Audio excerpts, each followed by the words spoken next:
Bonjour à toutes et à tous et bienvenue dans cette grande émission, la première de la semaine. Je suis ravie de vous retrouver pour une émission un petit peu spéciale, un petit peu particulière. Vous n'avez pas les chroniqueurs habituels de cette émission.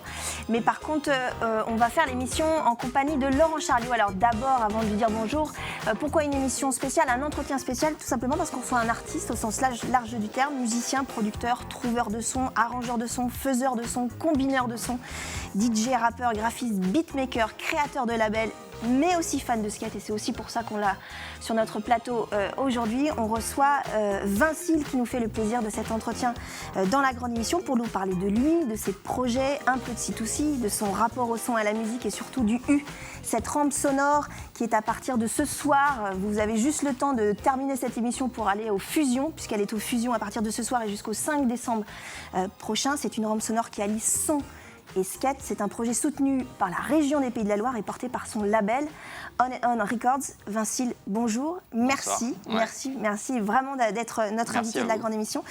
C'est un plaisir. Je le disais, vous avez juste le temps d'aller tout de suite au Fusion après l'émission. Et puis on est en compagnie évidemment de Laurent. Pourquoi Laurent? Parce que Laurent, c'est le spécialiste musique de l'émission, donc on ne pouvait pas faire cette émission sans vous, Laurent. J'espère que vous allez bien. Ça va bien. Je ne suis pas habituée de vous avoir le mardi dans l'émission. C'est vrai, ça change. Ça change de petites habitudes. Ça me fait très très plaisir. Je vous rassure. Alors, Laurent, on va commencer par vous, parce que vous allez nous faire un petit portrait de Vincile, justement, parce que vous le connaissez bien, vous avez travaillé aussi un petit peu ensemble, notamment sur les On s'est croisés, on se croise, ouais, tout à fait. Donc, alors un petit portrait, ça va être compliqué de faire un petit portrait, parce que vous l'avez dit, le garçon est talentueux. Notre garçon fait beaucoup de choses. En fait, Adèle, on est assez proches l'un de l'autre avec Vincile, puisque Vincile, vous êtes nantais d'origine. Beaucoup plus jeune que vous, quand même. Comme moi. Nous sommes nantais d'origine tous les deux. Vous êtes passé par les Beaux-Arts de Nantes, comme moi. Oui. Et vous avez endossé à suivre une carrière de musicien, comme moi. Ah oui. Enfin, dans la pratique. On est d'accord. On est d'accord. Car dans les faits, vous avez un poil mieux réussi sur ce point que moi. On est bien d'accord. Bon, tout d'abord, la musique avec le collectif de DJ que vous créez avec 3 copains, Coup de Crosse, et avec qui vous avez remporté pas moins de 5 titres de champion du monde. Collectif que vous rebaptisez un peu plus tard C2C. Vous dites qu'il dit des bêtises. Hein. Voilà, exactement, tout à fait. Pour l'instant, c'est bon. L'histoire de C2C aurait pu s'arrêter là, puisqu'à un moment, vos chemins vont se séparer. D'un côté, vous rencontrez avec Grimm un très gros succès avec Hocus Pocus et son hip-hop aux influences soul, jazz et funk. Une signature chez Motown, quand même, ce qui est pas mal. Des concerts à travers le monde. 5 albums, dont un disque d'or pour l'album Place 54. 2 nominations aux Victoires de la musique. Et de l'autre côté, l'autre duo, Atom et Pfel, partent à l'assaut des clubs et forment BitTorrent, duo de DJ mêlant remix de titres rock, électro, hip-hop et dubstep.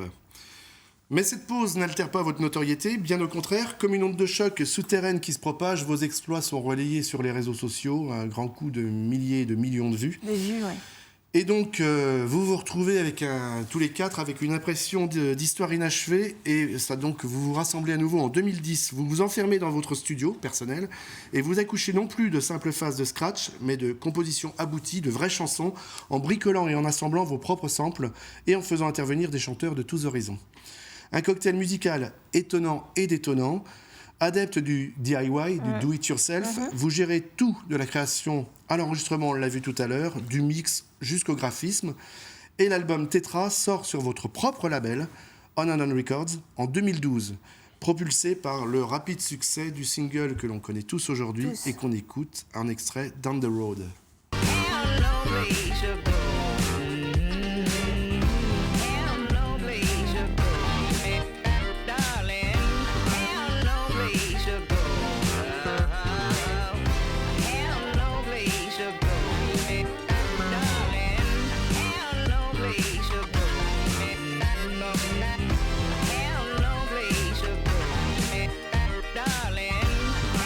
Un signe quand ça part.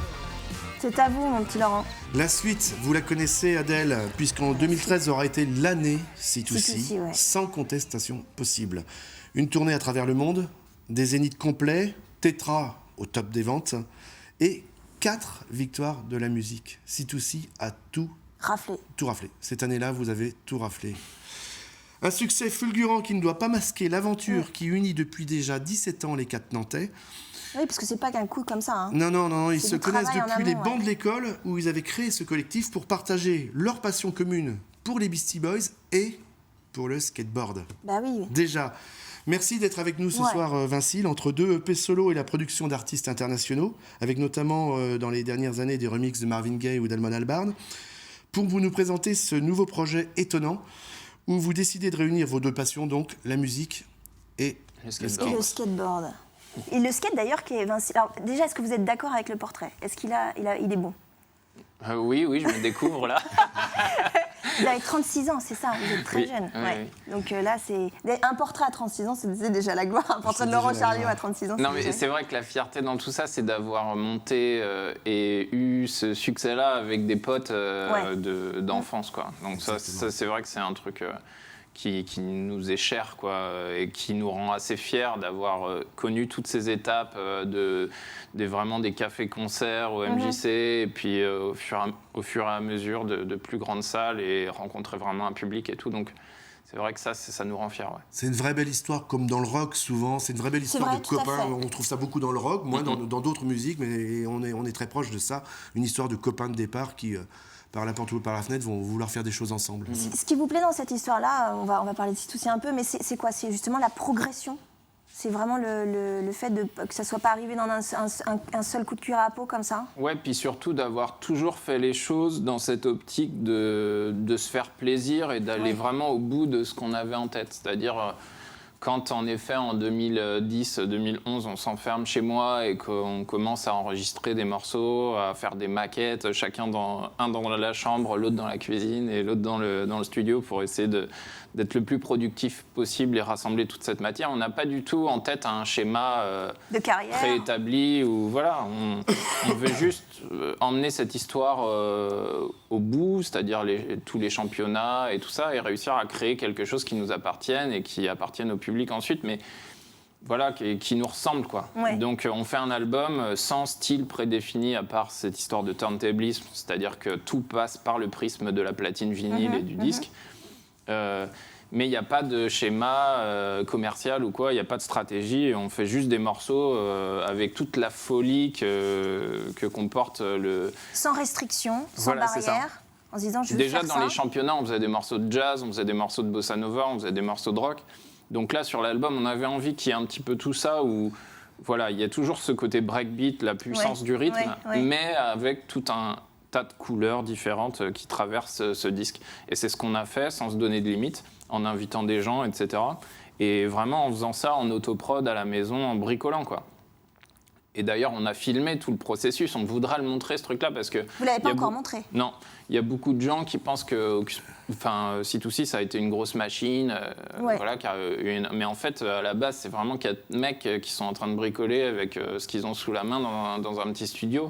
Il n'y a pas ce côté grosse paillettes machine, et tout. Il n'y a pas de calcul. Il n'y a pas de calcul. C'est la force de cet album. C'est le travail. C'est là où on est super fiers. C'est que même le premier clip qui a remporté une victoire de la musique, on l'a fait vraiment avec les moyens du bord. On a monté une équipe, on l'a tourné à l'abbaye de Fontevraud, près d'Angers. Ouais.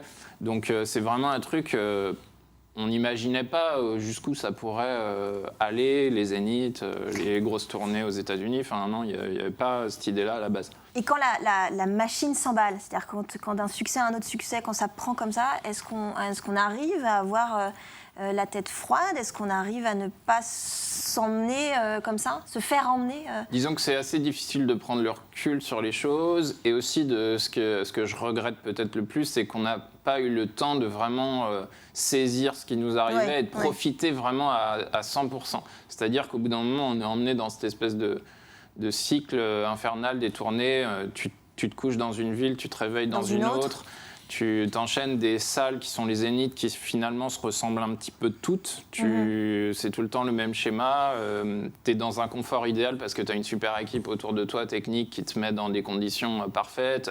Donc tu arrives, tu fais ton concert, tu vas te coucher, et tu te réveilles et tu refais la même chose. Donc finalement, tu es dans ce truc-là où tu profites pas de la chance que tu as. On peut survivre à ça pour un groupe, c'est-à-dire que est-ce que inévitablement, comme c'est arrivé à beaucoup d'artistes, ce genre de choses qui arrivent comme ça un petit peu Séparées. précipitamment. Est-ce que c'est la séparation ou la perte d'envie C'est-à-dire que la tournée, ce côté récitation tous les soirs de la même chose, Répétitif, forcément, à un moment, il faut que ça s'arrête et qu'on revienne à un processus beaucoup plus créatif. Enfin, moi, en tout cas, je sais que j'ai besoin de retourner en studio, d'écrire, de composer, parce que le côté rejouer tous les soirs la même chose, même s'il y a cette part d'improvisation, j'arrive à un moment à saturation, quoi. Et je pense que c'est quelque chose qu'on partageait et qu'on avait besoin de se retrouver chacun dans nos entités trucs. propres. Ouais, développer un nouvel aspect créatif, des nouveaux projets, pour revenir fort ensemble avec plein de nouvelles idées, etc. Et puis on a beaucoup tourné, quoi. On a fait, entre la sortie de l'album, on a dû faire 2 ans de tournée non-stop, en commençant dans des petites salles et en finissant grossissant. dans les zéniths et les festivals. Donc je pense qu'on a quand même été au bout du truc. Il ne fallait pas non plus lasser les gens. On a été très présents. Oui, vous le dites bien d'ailleurs, vous dites que vous êtes un collectif, donc avec 4 entités différentes, quoi. Et puis il n'y a pas eu Xit aussi, il y a eu Hocus on Pocus. est un groupe, mais c'est vrai que dans ce groupe-là, il y a des groupes différents. C'est ça. Il y a Hocus Pocus notamment pour vous à la base, il n'y a pas que Xit aussi. Vos inspirations musicales à la base, vous avez 36 ans, donc vous êtes né, alors ça va faire un peu vieille chouette ce que je vais dire, mais c'est comme moi, on n'est pas né avec Internet, on n'est pas né avec, il n'y avait pas Nova, il n'y avait pas, etc. Comment on fait son éducation musicale? Les vinyles à la maison? Les vinyles, c'est arrivé dans un second temps. Le skate arrive assez rapidement là-dedans. D'abord. C'est-à-dire que je faisais du skateboard, j'avais une bande de potes autour de moi, et c'est vrai que dans la culture skate, il y a ce truc d'être... Il y a beaucoup de musiciens d'ailleurs dans les skateurs, et il y a ce truc d'être assez pointu sur ce qui sort. On avait les vidéos de skate avec des bandes son à chaque fois, donc qui venaient des États-Unis, et avec quand même des choses, des sélections assez pointues. Donc c'était aussi un moyen de suivre l'actualité musicale et de s'intéresser à des choses qui étaient vraiment assez pointues, quoi. Et qu'on n'avait pas chez nous. Oui, pas forcément. Donc c'était un bon moyen aussi. Le fait d'avoir cette communauté skateboard, c'était un bon moyen d'être à l'affût de ce qui sortait, d'aller chez les disquaires tous les jours. En plus, quand on skate, on parcourt un peu la ville. Et il y avait forcément un arrêt chez les disquaires du coin. Donc tout le temps, aller chercher les vinyles, les dernières sorties.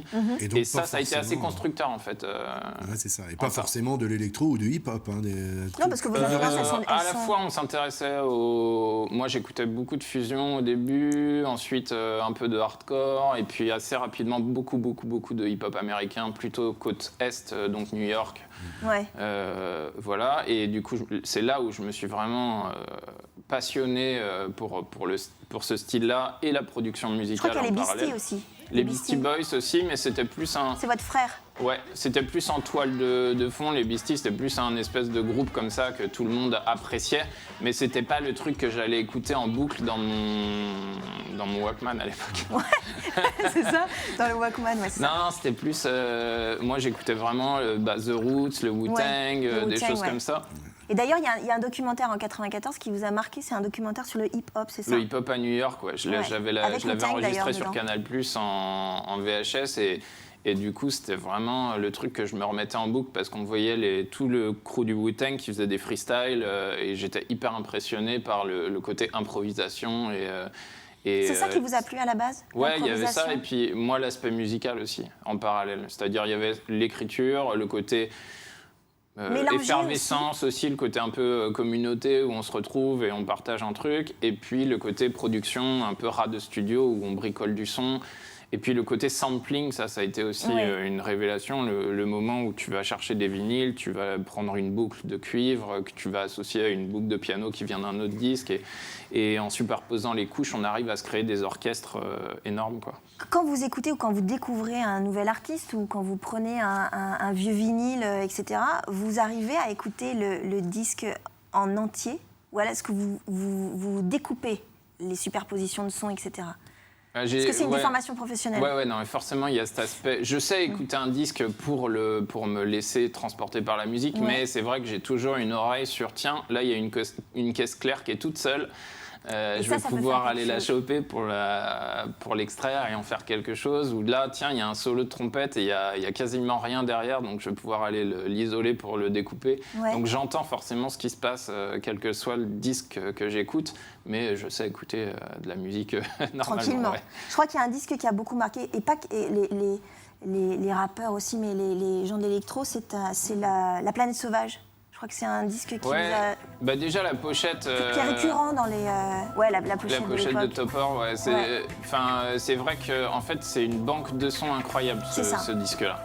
Et c'est un disque que je retrouvais assez régulièrement dans les vides-greniers ou les brocantes. Et du coup, c'est le disque qu'on s'arrête un peu toujours dessus parce qu'il y a ce visuel-là qu'on voit derrière.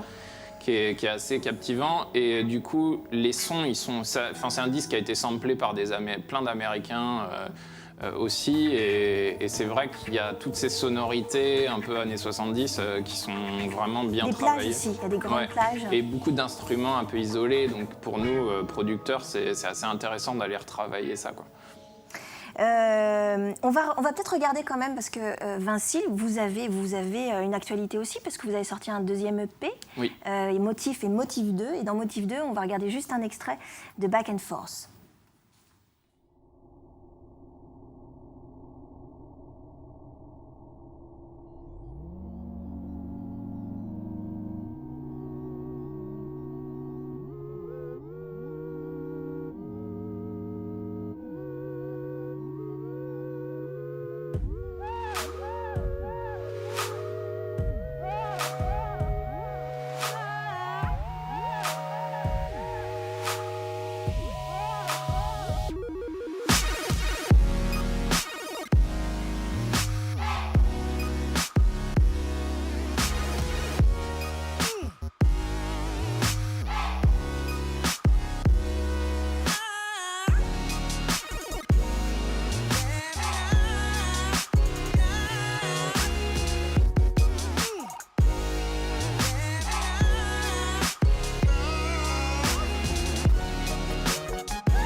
C'est Back and Forth, qui est extrait de votre deuxième EP Motif 2, avec une pochette aussi très très jolie.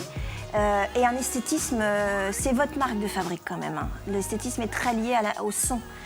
Vous avez une petite anecdote sur ce clip-là ? Ce clip-là, en fait, ça a été l'élément déclencheur du deuxième EP, que je n'avais pas forcément prévu de faire.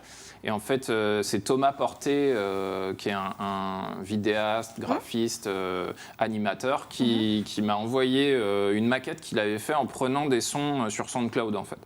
Donc, il m'a dit, tiens, j'ai fait ça et tout. Je fais, mais en fait, il faut qu'on fasse un clip avec ça, quoi. Donc, on a fait le processus un petit peu inverse, c'est-à-dire que je me suis basé sur cette maquette visuelle qu'il avait faite pour composer, adapter un morceau. Ça s'est fait à l'envers, en fait. Voilà, ça s'est fait un petit peu à l'envers. Donc, comme une musique de film, en fait. Voilà, j'ai adapté le morceau, je lui ai renvoyé le morceau, il a réadapté sa vidéo pour le titre en reprécisant tout le montage, parce qu'il fallait que chaque élément graphique corresponde à un élément sonore. C'est ça. Et voilà, on avait ce clip et ce morceau, donc j'ai construit tout le EP autour de ce titre-là. Ouais. Vous avez fait d'ailleurs des bandes-sons de musique, de films, de films d'animation. Oui, alors le titre je me souviens plus le titre, mais c'est avec un petit oiseau. Oui, c'est Gus, le nom du personnage, et c'est l'histoire de la migration des oiseaux, et j'ai fait le générique de fin. Voilà, c'est ça. On va reparler évidemment de vous, Vincile, on va reparler évidemment, parce qu'on n'a pas encore tout à fait abordé le sujet, mais la rampe sonore, mais c'est juste après une courte pause.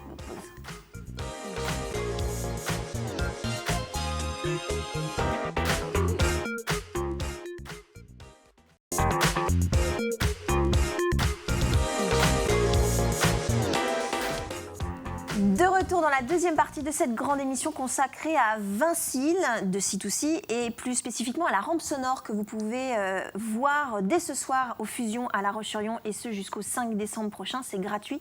Vous pouvez d'ailleurs avoir toutes les informations et sur le site internet du Fusion, mais également sur la page Facebook de l'événement de la rampe sonore que vous pouvez voir quand vous le souhaitez. Laurent, vous aviez une question pour Vincile ? Oui, pour la transition aussi, parce qu'on vient de parler de cette brillante brillante carrière de C2C et ce que fait Vincile à côté. Ouais. Mais ce qui m'intéresse, bon, on vous reconnaît comme un espèce de couteau suisse multimédia. Vous savez faire plein de choses. Est-ce que, alors, on va parler de la rampe, un touche à tout, voilà, Ouais. tout à fait. On va parler de la rampe, mais est-ce que très clairement, aujourd'hui, l'aventure C2C, ça vous a donné ce droit de pouvoir faire ce que vous voulez, de partir sur un projet comme ça, qui au départ est un projet très, très atypique, et qui demande... Est-ce que c'est quelque part dégagé de tout projet commercial, de se dire, voilà, je vais pouvoir enfin toucher à ce que j'ai envie, et puis partir sur ce projet qui au départ n'est pas aussi... Grand public Grand public. que Oui. C2C a pu l'être. Déjà, comme je disais tout à l'heure, on avait, après l'histoire de C2C, l'espèce d'effervescence qu'il y a eu autour de ce projet, je pense qu'on avait tous besoin de revenir à des choses un peu plus confidentielles, d'être plus dans le côté artisanal et le bricolage, un petit peu de revenir dans cette petite bulle. Et on m'a proposé en fait ce projet. C'est pas une idée que j'ai été démarché auprès des différents interlocuteurs, c'est-à-dire que à la fois les salles de la région des Pays de la Loire et la région des Pays de la Loire sont venues me voir en me donnant une sorte de carte blanche. Et cette carte blanche, il fallait qu'elle soit tournée vers le public, vers les musiques actuelles, quelque chose qui puisse être présenté dans toutes ces salles de concert de la région. Et assez rapidement, j'ai essayé de réfléchir à ce qui pourrait être mis en œuvre.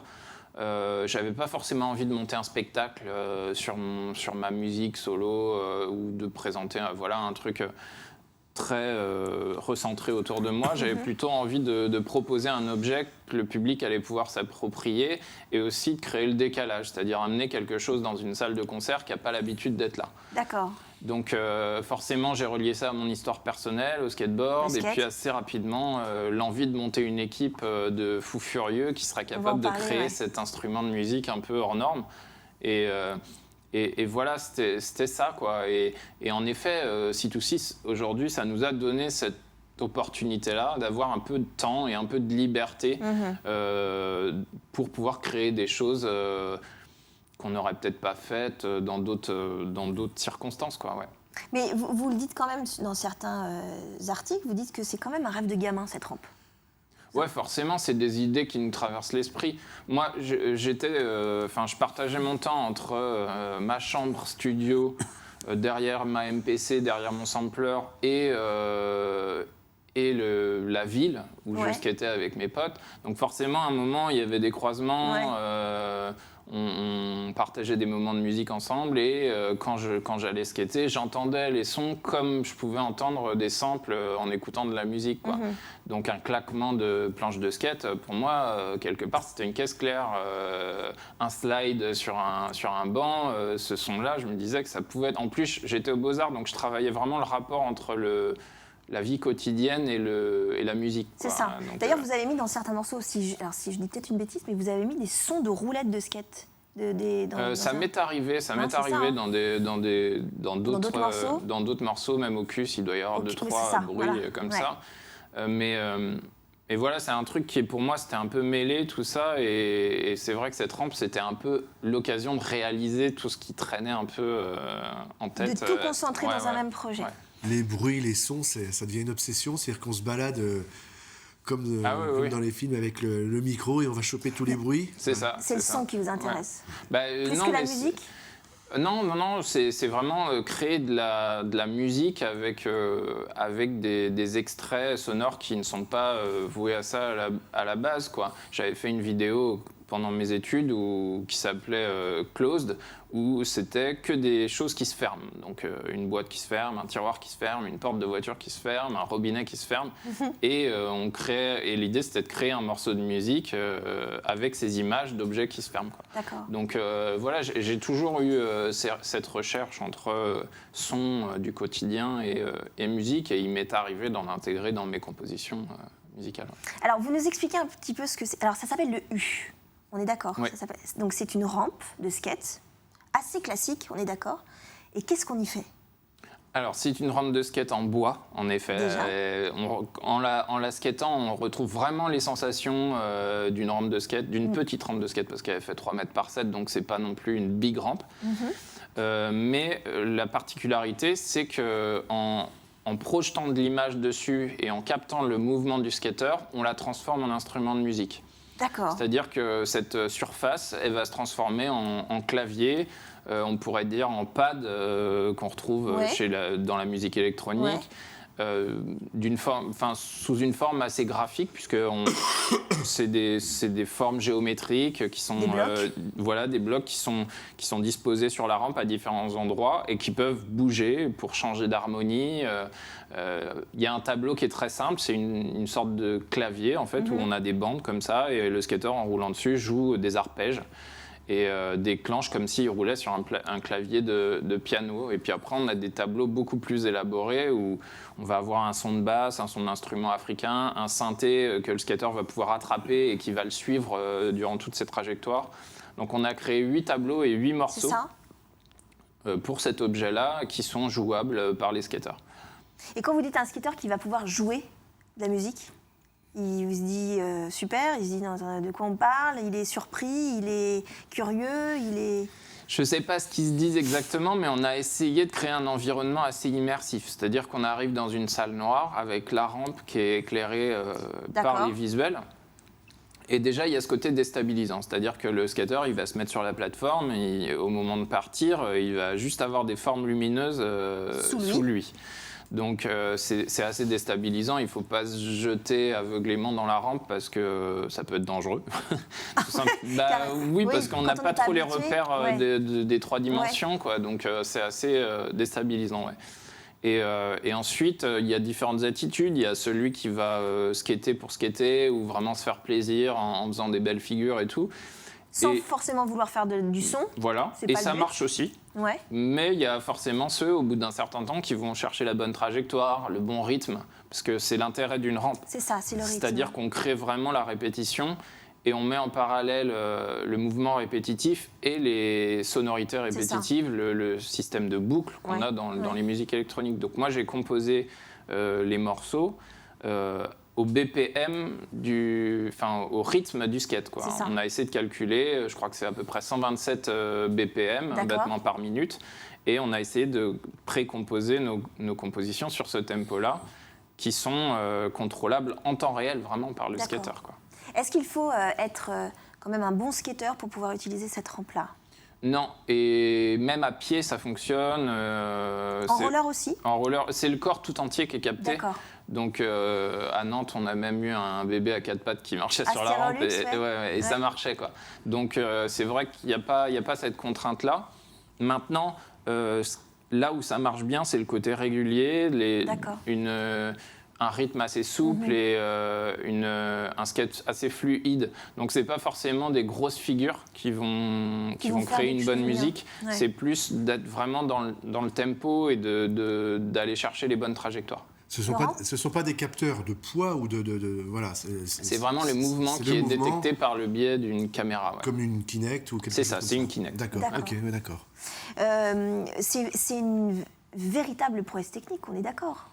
Alors et vous n'êtes pas tout seul, vous travaillez en équipe. Non, on est 6 personnes sur le projet, enfin un peu plus même.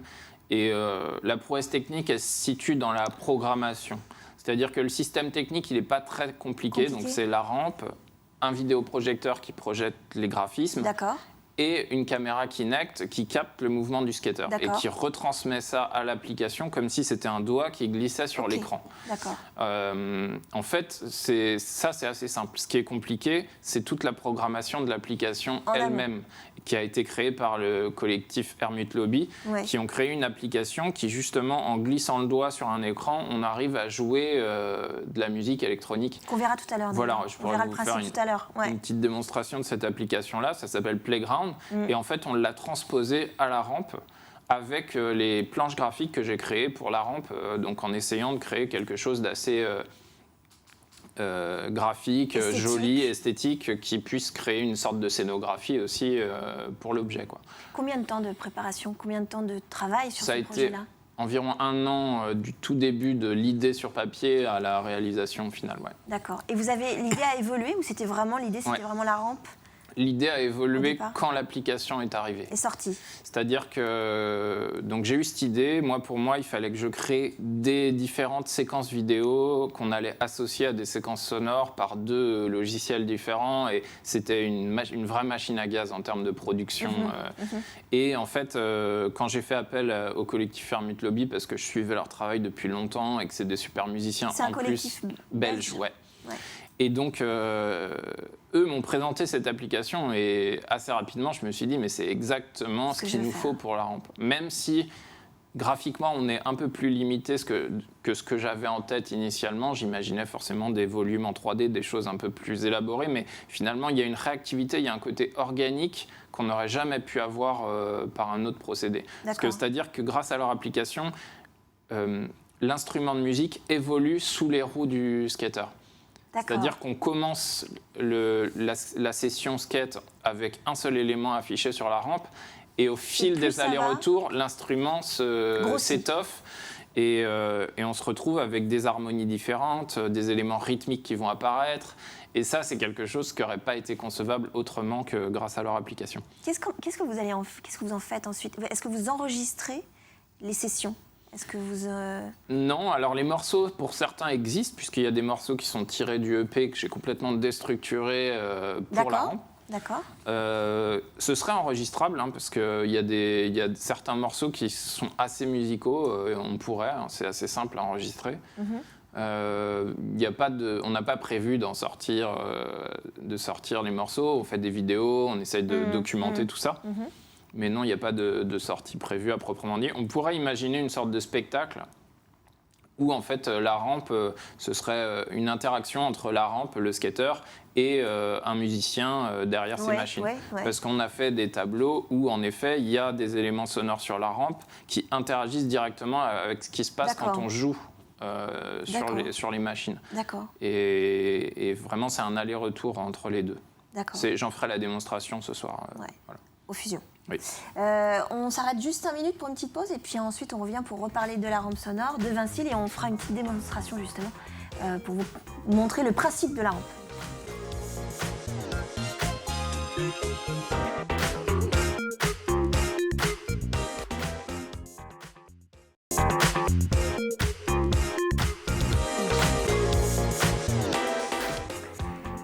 De retour dans la troisième et dernière partie de cette grande émission spéciale où nous avons l'avantage d'avoir Vincile de C2C sur le plateau pour parler de la rampe sonore qui s'ouvre ce soir au Fusion et ce jusqu'au 5 décembre prochain. Vous avez la semaine pour aller voir cette rampe parce qu'en plus c'est gratuit. Alors, Vincile et Laurent ont migré à côté de moi pour montrer justement le principe de cette rampe. Donc là, donc c'est un iPad, c'est une application qui s'appelle Playground.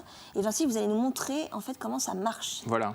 Donc on pourrait imaginer que cet écran, ce soit la rampe, quoi. D'accord. Ça c'est la rampe. Alors mettons que le skater, il soit là sur la plateforme. Il peut aller sur les deux l'autre. côtés, voilà. Et donc, s'il a un mouvement répétitif d'aller-retour,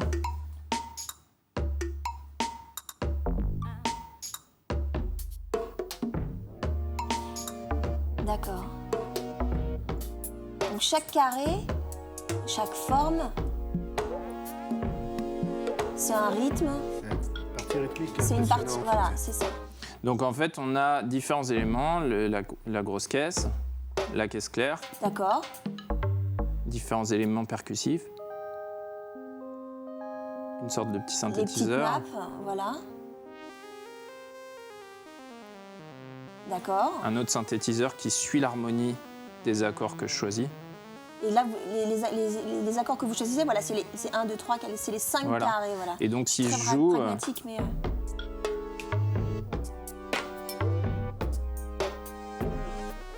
Et ça fait un morceau. Alors, je ne suis pas un spécialiste, mais c'est assez impressionnant à voir quand on voit les Belges d'Hermut Lobby, Pascal en particulier, quand il fait un morceau avec. Il y a des vidéos en ligne sur leur site. Ouais. C'est incroyable, quoi. C'est vraiment hyper musical et la structure évolue en permanence.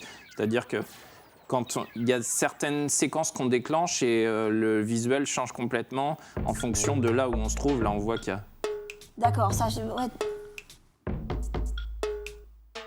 touche. change. Tout est modulable en fait. C'est ça. Tout est modulable. Mais est-ce qu'il faut être... Alors c'est pour ça que... J'ai envie d'essayer. C'est pour ça. Est-ce qu'il faut être un minimum doué quand même? Parce que là c'est Vincile, on est d'accord. Vous êtes doué pour ça. Mais est-ce qu'il faut vraiment être très doué? Parce que je parle Non, c'est vrai que cette application, elle a un côté très organique et assez naturel qui, au bout de 5 minutes, on commence à sortir quelque chose de très musical. On teste d'abord. Ouais. Et on a même vu des enfants jouer avec et tout de suite s'éclater. Et on peut... Eh bien, en parlant d'enfants, Laurent. On peut faire n'importe quoi et au bout d'un moment, on commence à comprendre ce qui se passe. Ouais. Ok. Il y a un aspect extrêmement ludique, on est d'accord. Donc il y a forcément un son qui sort. Là, vous changez. Ah ouais, ah oui, quand même, il y a de la pratique. Vous êtes entraîné, c'est pas possible. Pas du tout.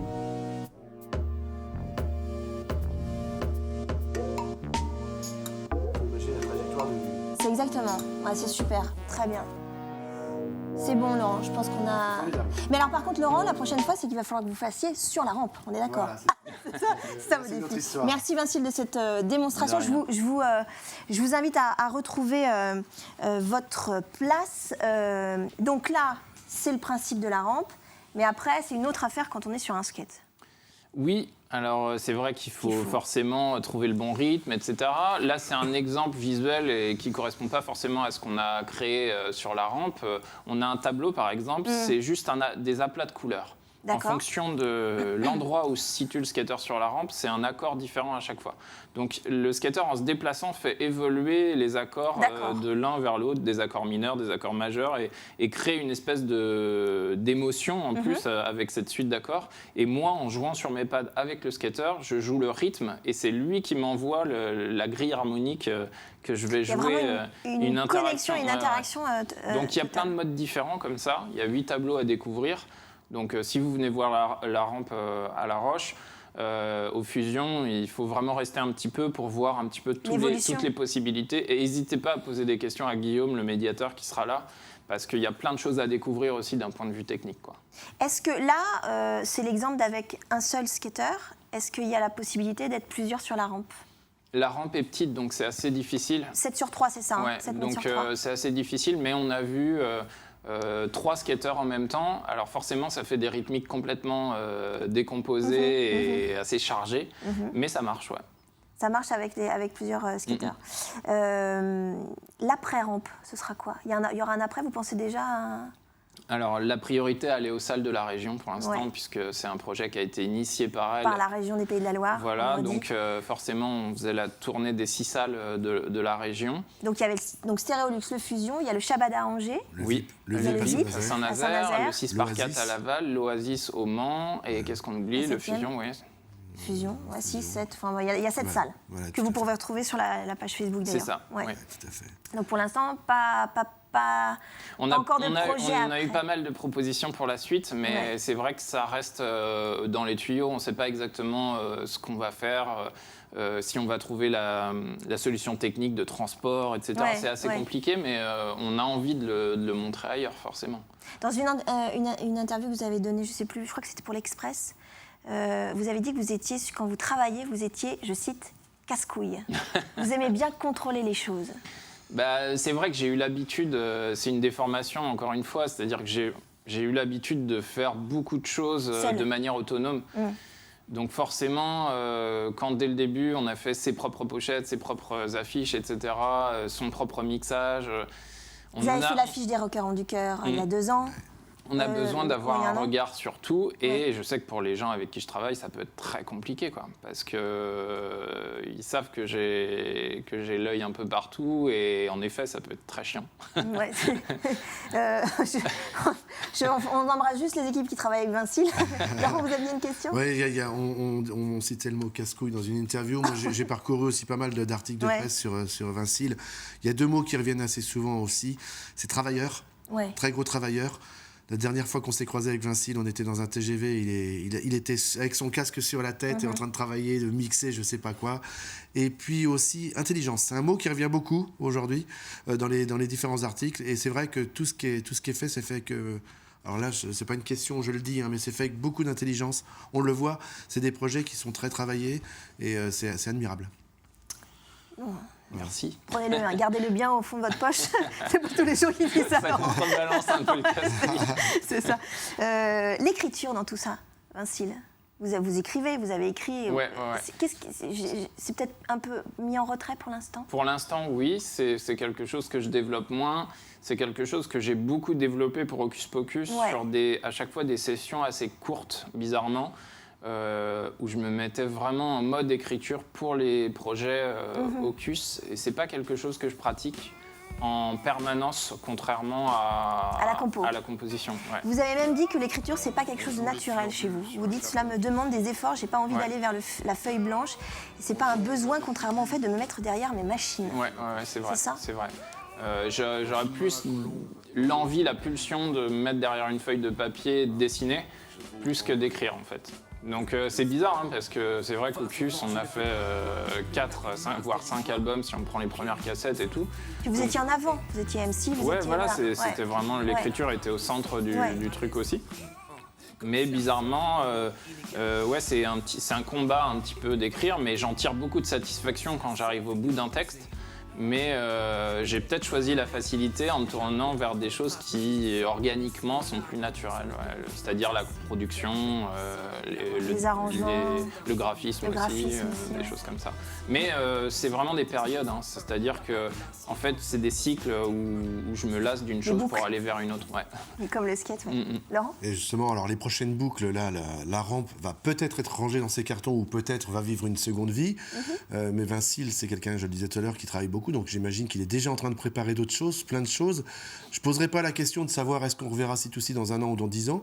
Non, la question c'est, Vincile, un projet, je crois qu'il y a un projet en cours là. Ouais. Un album bientôt, je crois. Un projet dans lequel on s'éclate avec un rappeur américain qui s'appelle Mr. J. Medeiros, qui faisait partie des Procutions qu'on avait entendus sur les albums d'Hocus Pocus à l'époque. Et avec qui j'ai monté un groupe qui s'appelle Alta, donc un duo où lui écrit et moi je compose. Donc là, lui écrit en anglais, rappe en anglais, et moi je fais toute la partie instrumentale. Et ça sortira l'année prochaine, là, l'album est quasiment terminé. Vous avez travaillé à distance ou vous vous êtes rencontrés ? Non, on a fait plusieurs sessions d'enregistrement chez moi, dans mon studio, et maintenant là je travaille vraiment sur les arrangements, sur le mix.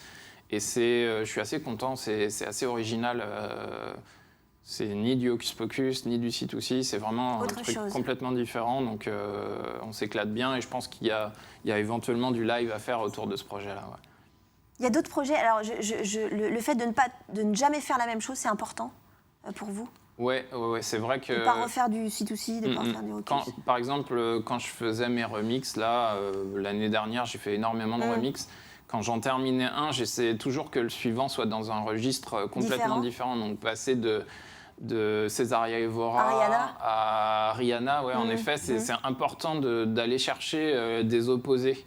Ouais. Parce que ça permet de se challenger pour créer des choses un peu inattendues. Et je pense que le public a besoin de ça, a besoin d'inattendu, de retrouver un peu des émotions qu'il vient rechercher quand il écoute de la musique, mais tout le temps d'être surpris, quoi. Et de découvrir des choses. Ouais, c'est ça. De se laisser surprendre par des trucs.